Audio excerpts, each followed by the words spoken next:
Assalamualaikum warahmatullahi wabarakatuh.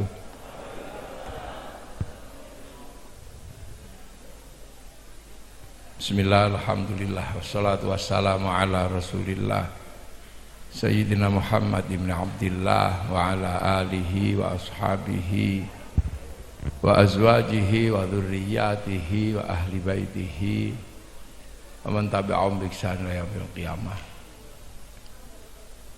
Para alim, para ulama, para kiai,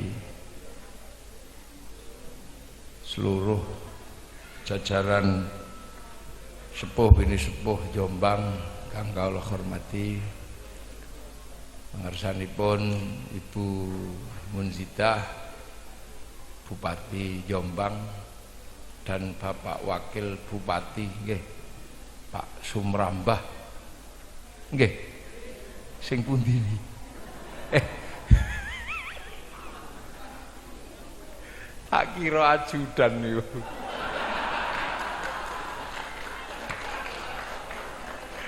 Ya Allah, bayangan saya itu kan tua gitu tuh tadi itu, ternyata masih muda panjenengan. Nggih, yen ngapunten. Sedaya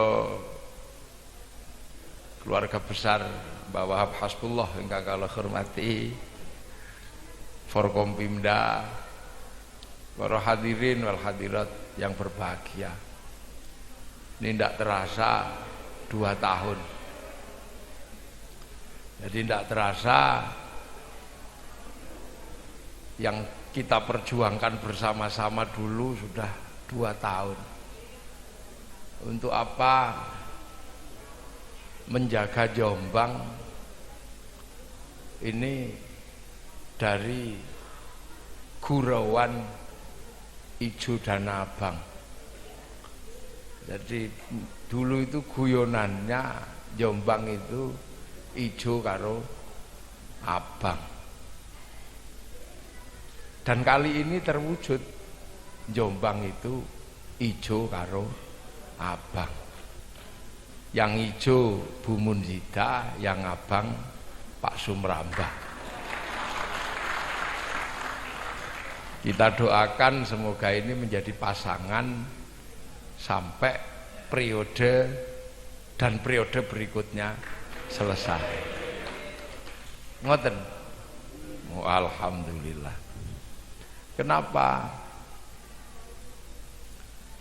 Karena model kepemimpinan seperti ini adalah model kepemimpinan ideal untuk bangsa Indonesia. Kenapa? Yang satu adalah tinggalan ijo ini adalah perjuangan para ulama, yang dalam hal ini adalah perjuangan Mbah Wahab Hasbullah, Kiai Hasyim Asy'ari, Kiai Bisri, dan ulama-ulama di Nusantara yang sudah pernah mengenyam pahit getirnya membangun Indonesia. Yang kadang anak-anak sekarang lupa. Nah, yang abang ini, yang sekarang jadi Partai Demokrasi Indonesia Perjuangan, ini adalah tinggalan founding fathers Presiden pertama Bapak Insinyur Soekarno. Nah, bangsa ini punya cita-cita yang sama, yaitu berbeda-beda tetapi tetap satu jua. Nah, bangsa yang berbeda-beda tetapi tetap satu itu hari ini bukan sesuatu yang mudah untuk menjaganya. Kenapa? Karena muncul generasi-generasi yang hari ini lebih banyak adalah generasi yang ahistoris, generasi yang mulai tidak memahami bangsa ini, terutama generasi milenial. Generasi milenial ini adalah generasi baru yang tidak terbayang sebelumnya. satu generasi di mana manusia seperti tidak membutuhkan orang lain, bahkan tidak membutuhkan masa lalu. Itu generasi milenial. Kenapa? Generasi milenial itu generasi sing uripnya, hidupnya dunia niku meng sak godhong kelor. Itu dunia milenial. Dunia yang terpisah dari kehidupan bersama-sama. Makanya corona ini sebenarnya adalah finishing touch. Jadi sentuhan akhir dari peradaban milenial. Jadi corona ini sesungguhnya adalah ujian bagi masa milenial ini, ujian terakhirnya ya, corona. Manusia di lockdown tetap hidup, manusia dijauhkan dari orang lain tetap hidup. Kenapa? Karena capaian teknologi sudah sampai pada titik di mana mampu memfasilitasi manusia sampai pada tahap tidak bertemu dengan manusia yang lain. Jadi akhirnya yang kita bayangkan tentang masa depan itu benar-benar ada.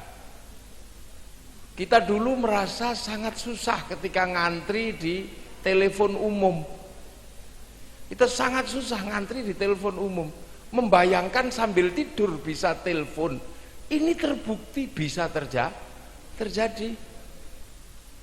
Kita dulu membayangkan tidak harus membeli koran, bisa baca koran. Sekarang terjadi.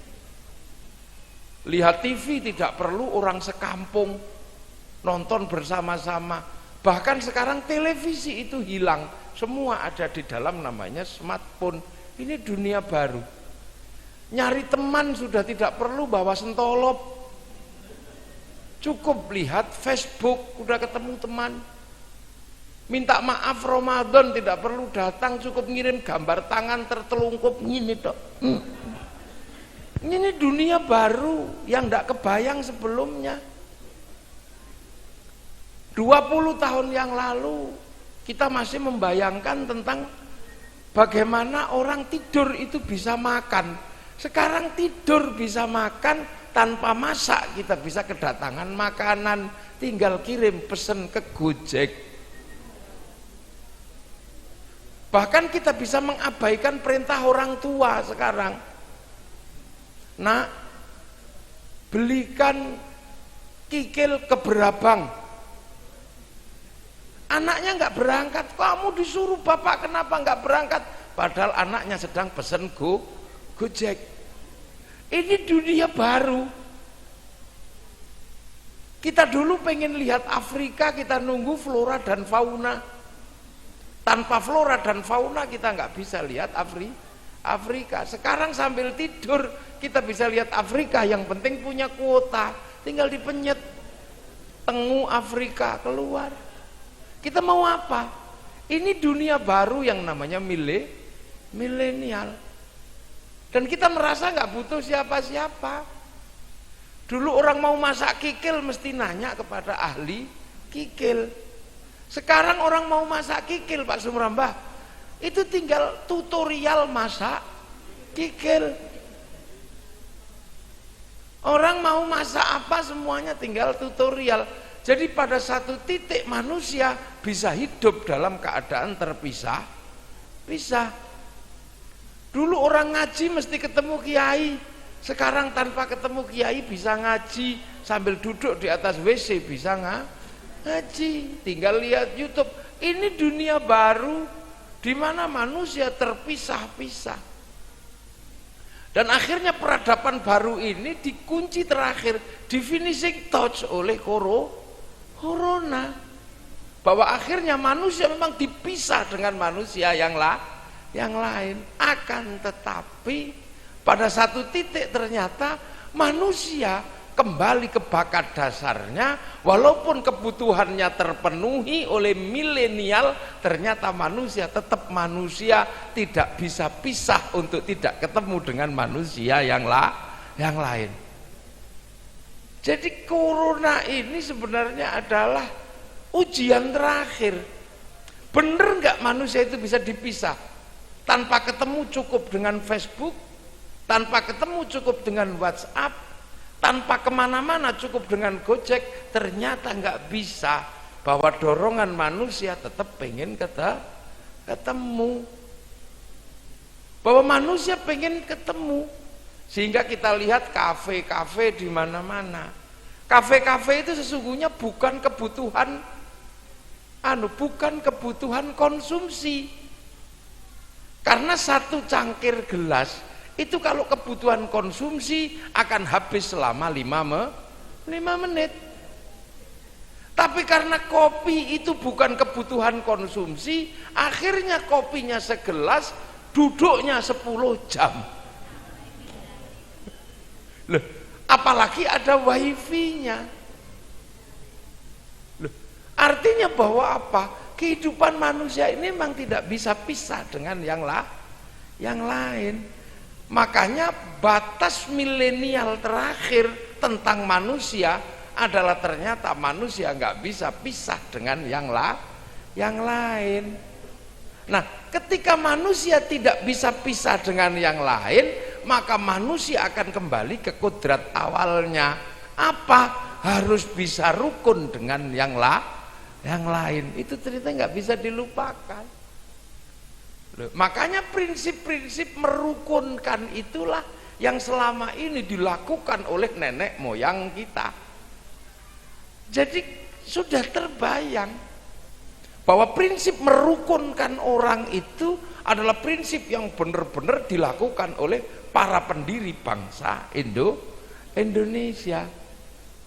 Makanya jangan heran apapun di sini itu menggunakan prinsip kerukunan. Dari yang dilakukan oleh yang abang maupun dilakukan oleh yang ijo.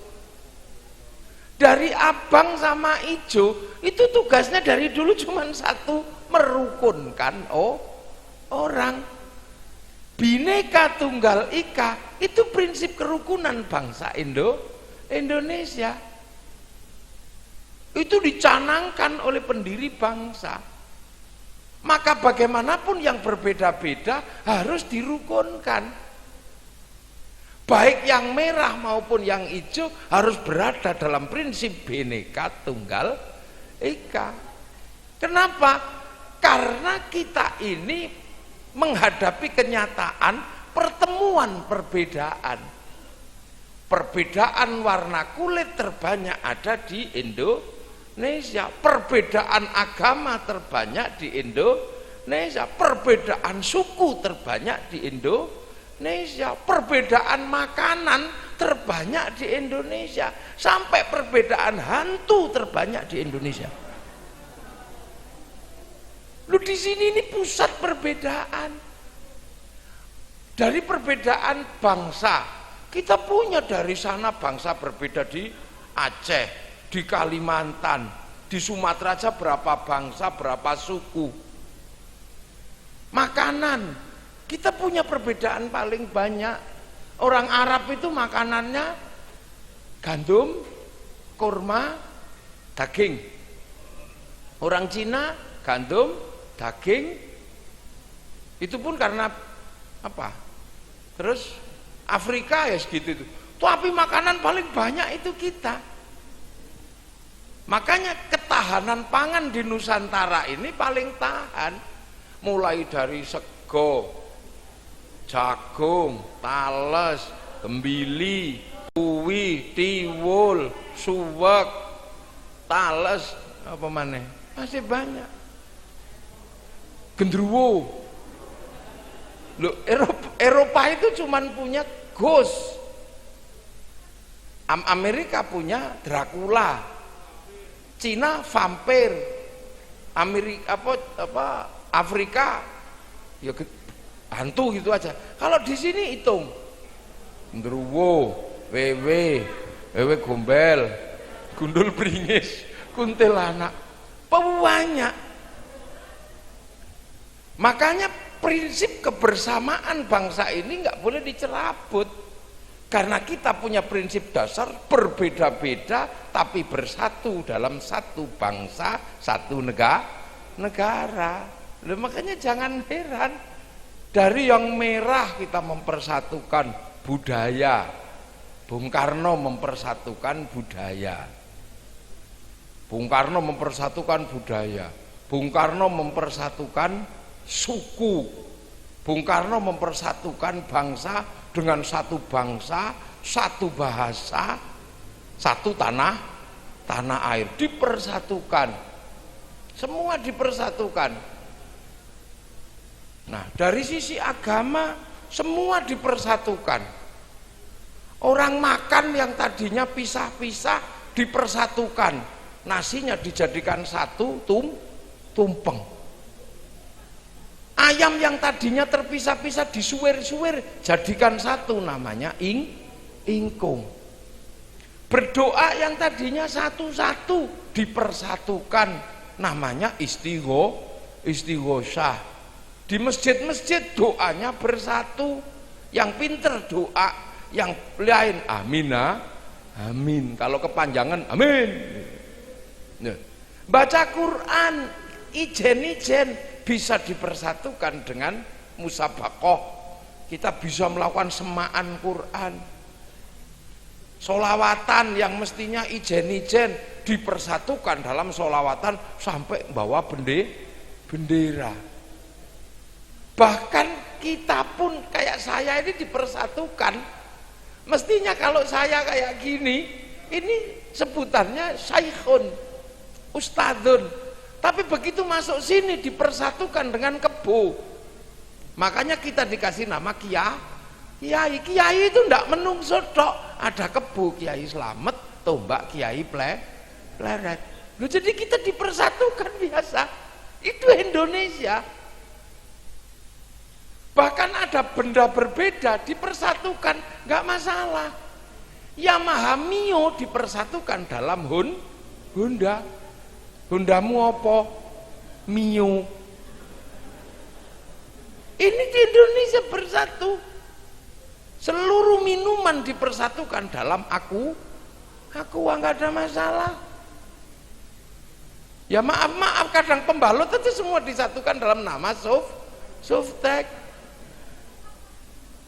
Seluruh sabun cuci dipersatukan dalam nama Rinso. Nah, mempersatukan dan membersamai perbedaan itulah kehebatan bangsa Indonesia. Walaupun kami ini sekarang sudah menang karena kebo Kiai Slamet sudah mulai nggak ada, tombak Kiai Pleret juga sudah mulai tidak ada. Kami tidak lantas kemudian menyebut diri ustadz, enggak, kami tetap kiai. Bahkan ketika sudah menang, itu prinsip-prinsip dasar. Nah, prinsip-prinsip kebersamaan dalam perbedaan inilah yang mesti dirawat. Sehingga apa? Sehingga perbedaan-perbedaan bernaung dalam Bhinneka Tunggal Ika. Dan kita berhasil. Kita berhasil Arab satu bangsa pecah menjadi puluhan negara. Eropa satu bangsa pecah jadi puluhan negara. Tapi kita puluhan bangsa, puluhan suku bersepakat dalam satu negara kesatuan Republik Indonesia. Ini tidak mudah. Nah, ini sejarah bangsa. Makanya kita ini punya bangsa dengan karakter yang sangat kuat, apalagi yang mayoritas. Ijo ini kan mayoritas. Islam itu mayoritas di Indonesia. Nah, artinya kalau kaum muslimin ini mau ngotot, Pak Sumramba, mau ngotot, itu pasti bangsa ini terbelah. Kenapa? Karena bangsa ini didirikan oleh para pendiri memang dari berbeda-beda. Makanya Mbah Wahab Hasbullah, Mbah Hashim Asy'ari, Mbah Bisri, yang bagi anak-anak baru ini dianggap tidak pernah mempersatukan Islam. Seolah-olah sekarang yang terbangun adalah bahwa Islam itu bersatu semenjak 212. Jadi ada anak-anak baru yang mengatakan Islam bersatu di Nusantara semenjak ada gerakan 212. Semua lupa bahwa santri pernah mempersatukan Islam di Indonesia. Keyakinan tentang Islam a'la, Islam tertinggi, itu pernah dipersatukan. Bahkan tidak dengan bahasa yang lain, tapi dengan bahasa a'la. Namanya Majelis Islam A'la, MIAI. Jadi Islam itu sudah pernah yang merasa hebat dan terbaik dipersatukan. Tapi di situ juga tidak bisa rukun, terjadi gontokan sana sini. Akhirnya ya sudah, Islam A'la ini butuh musyawarah. Maka kemudian seluruh kaum muslimin dibikinkan Majelis Syuro Muslimin Indonesia. Yang MIAI ketuanya Kiai Wahid Hasyim, yang masyumi langsung Kiai Hasyim Asy'ari. Itu. Nah, ini sebelum berdirinya Nahdlatul Ulama, sebelum berdirinya NU. Islam sudah pernah bersatu dalam Islam A'la. Islam sudah pernah bersatu dalam Majelis Syuro. Tapi kemudian yang sini menjadi Nahdlatul Ulama. Nah, kenapa itu tidak terjadi? Karena ada orang-orang yang punya prinsip wa ulil amri minkum, kumnya dia sendiri. Jadi begitu melihat kekuasaan ketika masih bersama-sama, mari bersatu dalam musyawarah, mari bersatu dalam a'la. Tapi begitu melihat bangsa ini mulai bersatu dan mulai membutuhkan kekuasaan, mereka sebagian punya prinsip apa? Prinsip wa ulil amri minkum, kumnya dia sendiri. Makanya ketika Pancasila pun pengen diganti dengan cara mereka. Nah, yang punya prinsip bahwa kum tetap bersama-sama adalah Nahdlatul Ulama. Jadi zaman kalau mau berkawan, itu carilah prinsip yang wa ulil amri minkumnya bersama-sama, itu adalah santri. Sehingga kedudukan Bung Karno pendiri bangsa menjadi kuat karena didukung oleh santri, di mana waktu itu wa ulil amri minkum, kumnya tetap bersama-sama. Jadi kalau Jombang antara Bu Munzita kali Panjenengan, ini semoga menjadi pasangan sampai 2 periode. Loh gitu, karena harus dijaga. Panjenengan berdua menyelesaikan urusan Jombang, ini sama dengan menyelesaikan urusan Indonesia.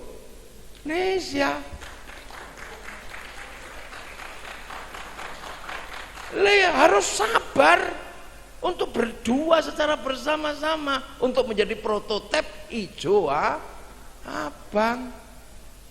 Di sini berdirinya Nahdlatul Ulama, bahwa pendirinya, Mbah Hasyim, Mbah Bisri pendirinya, yang selalu mengajarkan kepada kami ini yang kecil-kecil ini untuk selalu memegang prinsip bahwa wa ulil amri minkum itu bisa bersama-sama. Loh, makanya ketika mensepakati Pancasila pun bersama-sama, sampai hari ini pun bersama-sama. Sehingga ketika kemudian semua didorong oleh satu kekuatan, lah kita tetap bersama-sama. Nah, kalau prinsip ini terjaga, Pak, insya Allah pelajaran besar tentang bagaimana hidup bersama dalam perbedaan tapi tetap satu akan terjaga. Nah, anak-anak milenial ini sudah lupa dengan itu. Kalau dalam bahasa Bung Karno, jas merah, jangan sampai melupakan sejarah. Dalam bahasa santri, al-muhafadzatu alal qadimi salih wal akhdhu bil jadidil aslah. Nggak lupa, karena santri itu susah untuk melupakan sejarah. Santri itu paling sulit, karena santri selalu diajarkan jangankan sejarah orangnya, peninggalannya saja tidak boleh dilupakan. Sejarah Nabi Ibrahim tidak boleh dilupakan. Ketika Nabi Ibrahim berdoa, Rabbana ini askantu min dzurriyyati biwadin ghairi dzi zar'in 'inda baitikal muharram, makom Ibrahim tidak boleh dilupakan. Khidir Ismail nggak boleh dilupakan, Sofa Marwah nggak boleh dilupakan. Maka kemudian santri punya tradisi mengenang sejarah para pendahulunya. Bung Karno juga jas merah, jangan sampai melupakan sejarah. Nah, dua prototip organisasi, dua prototip ideologi yang ada di Indonesia ini sekarang menjadi tulang punggung bangsa. Kenapa? Karena bangsa ini pernah diajak ke kiri oleh PKI nggak bisa, pernah diajak ke kanan oleh DITI juga nggak bisa. Dari dulu sampai hari ini bangsa ini punya prinsip di tengah. Sudah pernah dicoba, jadi jangan dikira bangsa ini nggak pernah dicoba. Makanya saya sebenarnya tadi itu masih ada acara. Jadi kalau Pak Sumrambah dan Bu Mul tahu, saya kesini kecepatannya 200. Iya 200, 160, 200. Kenapa? Saya pengen melihat keindahan abang dan hijau ini apa? Ini luar biasa. Itu. Nah di Jakarta pun sekarang nggak bisa lepas. Itu abang hijau. Nih di sini hijau abang.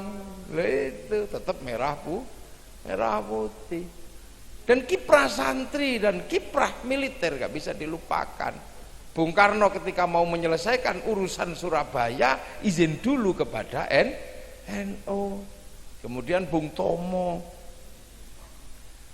bahkan Amit Sewu ini, saya dapat cerita dari para sepuh, dan terakhir saya dapat cerita dari Mbah Dimyati Rois Kaliwungu. Beliau dapat cerita langsung dari Yai Saifuddin Zuhri, gitu, bahwa untuk memutuskan Irian Barat itu Bung Karno konsultasi kepada Mbah Wahab Hasbullah sampai 3 kali. Dan Mbah Wahab selalu menunggu, tunggu dulu Bung, saya tak buka kitab saya. Ini cerita nanti kapan-kapan mungkin untuk urusan seperti ini mumpung Mbah Dimyati Rois Tese Sugeng, kapan-kapan mungkin akan kita hadirkan di sini menceritakan itu. Ya, bahwa untuk Trikora, kenapa sampai Trikora menyelesaikan Irian Barat itu itu Bung Karno itu minta pertimbangan kepada Mbah Wahab Hasbullah. Sampai ketika terjadi friksi-friksi di istana, Bung Karno minta pertimbangan merukunkannya gimana. Lahirlah halal itu dari Mbah Wahab Hasbullah. Jadi ini akan menjadi sejarah yang indah, proses politik seperti ini. Nah, tinggal mari kita jaga secara bersama-sama, karena ada 3 prinsip besar yang harus kita jaga. Satu adalah menjaga keamanan bangsa dan negara. Yang kedua adalah menjaga kelangsungan kehidupan manusia. Nah, yang ketiga adalah menjaga kelangsungan agama. Santri menjaga kelangsungan amanu wa amilus sholihat. Kemudian kita juga menjaga manusia yang baik, ahsani takwimnya manusia. Nah, yang ketiga kita menjaga baladil amin, bangsa dan negara yang aman. Karena kalau kita ahistoris kita berat kita ini. Karena bangsa yang semakin kesini memang dimungkinkan untuk semakin ahistoris, untuk semakin melupakan sejarah.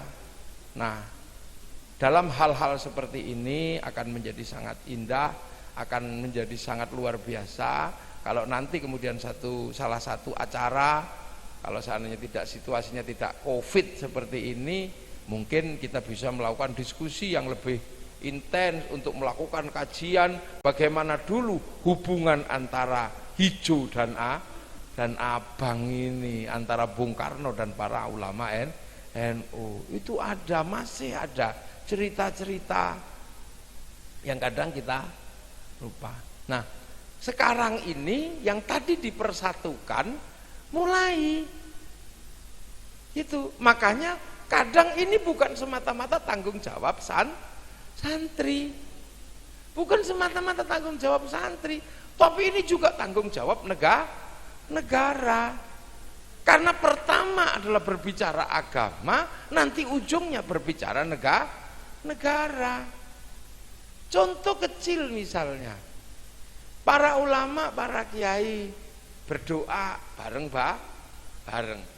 Ini sepertinya urusan agama, seperti urusan agama. Tapi oleh kelompok-kelompok tertentu, doa yang bersama-sama ini mulai dipisah. Tidak boleh lagi berdoa amin amin, tapi berdoa sendiri. Nanti sampai akhirnya jari 10 hilang 9, tinggal 1 terus gini kalau doa. Ini awalnya ini adalah seolah-olah ini adalah problem agama. Kemudian orang habis sholat salaman. Kalau COVID memang dilarang. Tapi selama ini salaman, akhirnya orang punya kerukunan. Mulai dihilangkan. Orang bisa bersatu makan bareng-bareng bersama, ada orang mati bersama-sama, mulai dihilangkan. Ini seolah-olah problem agama. Bahkan yang kadang punya hak untuk menjaga negara ini tidak menyadari. Kuburan yang tadi untuk merukunkan orang bersama-sama, seolah-olah kemudian ketika ada yang melarang untuk ini, seolah-olah ini problem agama.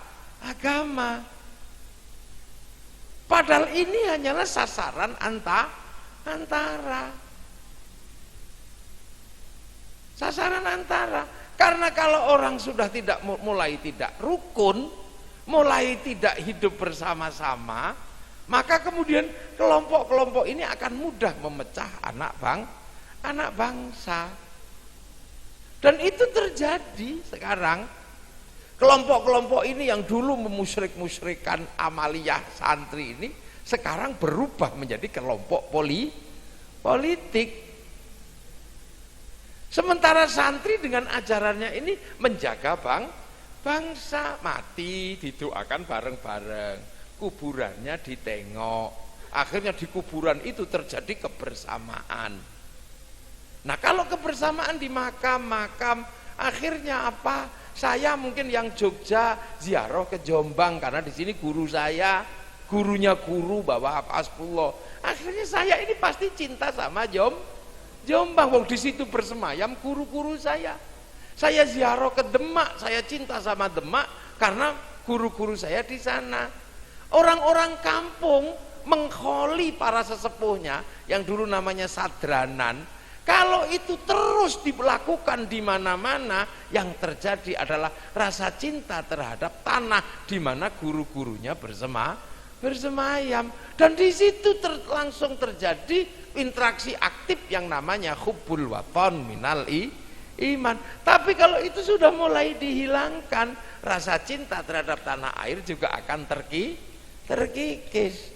Terus khutbahnya santri ini seolah-olah adalah khutbah yang tidak revolusioner. Karena apa? Bawa tongkat, etakallah. Tiba-tiba ada orang-orang yang kemudian merubah, itu tidak ada tuntunannya, tongkat bid'ah.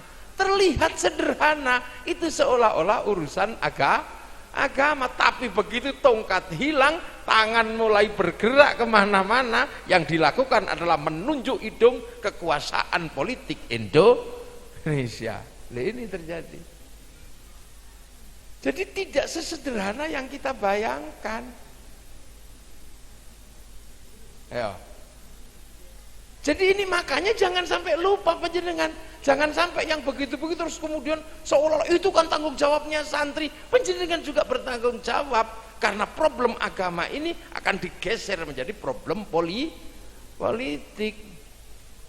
Dan kemarin kita secara bersama-sama merasakan betapa ketika Ahok bikin masjid Kiai Hasyim Asy'ari, diolok-olok tentang masjid itu gambar salib, masjid itu apa. Tapi sekarang yang olok-olok itu berebut menjadi takmirnya.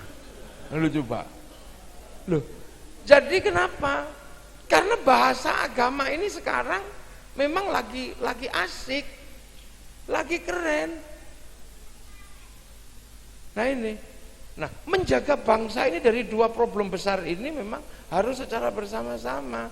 Sampaikan nanti kepada Bu Megawati, Bu Mega, bahwa urusan santri itu kalau dibiarkan semuanya akan menjadi urusan bangsa dan negara.